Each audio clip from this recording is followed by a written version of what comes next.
அனைவருக்கும் வணக்கம். இந்த வீடியோ ஒரு அவேர்னஸ் வீடியோ தான். இந்த வீடியோவை நீங்க ஷேர் பண்றதன் மூலமாக ஏதோ ஒரு மூலையில் யாரோ ஒருவர் உயிர் படைக்கலாம்.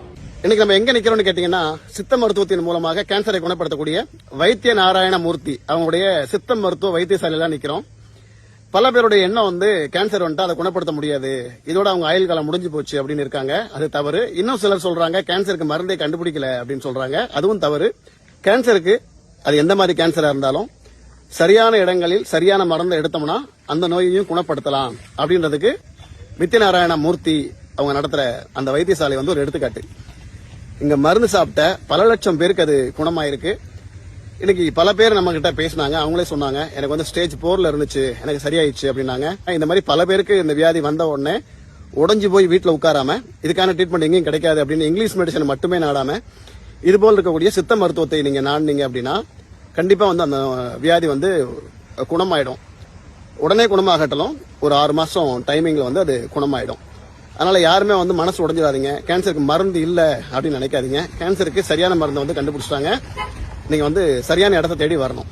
சென்னையில இருந்து ஒரு 650 கிலோமீட்டர் தொலைவில் இருக்கக்கூடிய வைத்திய நாராயண மூர்த்தி அப்படின்ற அந்த சித்த மருத்துவ கூடம் கிட்டத்தட்ட 3-4 தலைமுறையா செயல்பட்டு வருது. இங்க பல லட்சம் பேர் ட்ரீட்மெண்ட் எடுத்து குணமடைஞ்சிருக்காங்க.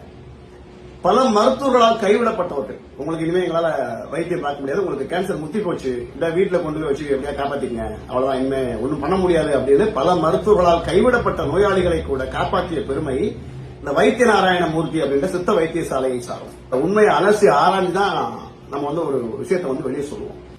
மருந்தோட விலை பாத்தீங்கன்னா வெறும் 600 ரூபாய் தான். இந்த 600 ரூபாய்க்கு அவங்க கொடுக்குற மருந்தை 1 மாசத்துக்கு பயன்படுத்தலாம். ஒரு 3 பொட்டலமா சுருட்டி கொடுக்குறாங்க. அதனால இந்த மருந்தை பயன்படுத்திய பல லட்சம் பேர் இன்னைக்கு நோய் குணமடைஞ்சு பார்க்க முடிஞ்சது. அவங்க சொல்லக்கூடிய பத்தியங்களை பின்பற்ற வேண்டும். அப்புறம் அவங்க எப்படி மருந்து எடுத்துக்கணும்னு சொல்றாங்களோ அதை ஃபாலோ பண்ணணும். மற்றபடி பெருசா எதுவுமே அவங்க இதை பண்ணாதீங்க அதை பண்ணாதீங்க அப்படின்னு நான் சொல்லல. வாழைப்பழம் சாப்பிடாதீங்க, கோஸ் சாப்பிடாதீங்க, கசப்பான காய்கறிகள் சாப்பிடாதீங்க, மட்டன், சிக்கன், முட்டை, எண்ணெயில பொரிச்ச பொருட்கள் சாப்பிடாதீங்க அப்படின்னு சில கண்டிஷன் சொல்றாங்க. அது மட்டும் பால், தயிர், மோர், டீ, காபி இந்த மாதிரி பொருளை குடிக்காதீங்க அப்படின்னு சொல்றேன். நான் சென்னையில இருந்து போனேன். பெங்களூர் தாண்டி சிவமோகா இருந்து ஒரு 47 கிலோமீட்டர் இருக்கக்கூடிய கிளாலக்குண்டிக்கு நம்ம ஆட்டோல போனோம், இல்ல வேற ஏதாவது டாக்ஸி புக் பண்ணி போகணுமா என்ன கிடையாது. இந்த கிளாலக்குண்டியில இருந்து 10 நிமிஷத்துக்கு ஒரு வாட்டி அந்த மருத்துவமனைக்கே பஸ் வருது. அவங்களே போய் இந்த பஸ்ல இறக்கி விட்டுறாங்க, அந்த மருத்துவமனையிலே போய் இறக்கி விட்டுறாங்க. அதனால நமக்கு எந்த பயமும் கிடையாது, தைரியமா போகலாம். இந்த மாதிரி ஒரு மருத்துவமனை இருக்கு அப்படின்றத பல பேர் தெரிஞ்சுக்கணும் அப்படின்றதுக்காக தான் பதிவு போடுறோம். இதை ஷேர் பண்ணுங்க.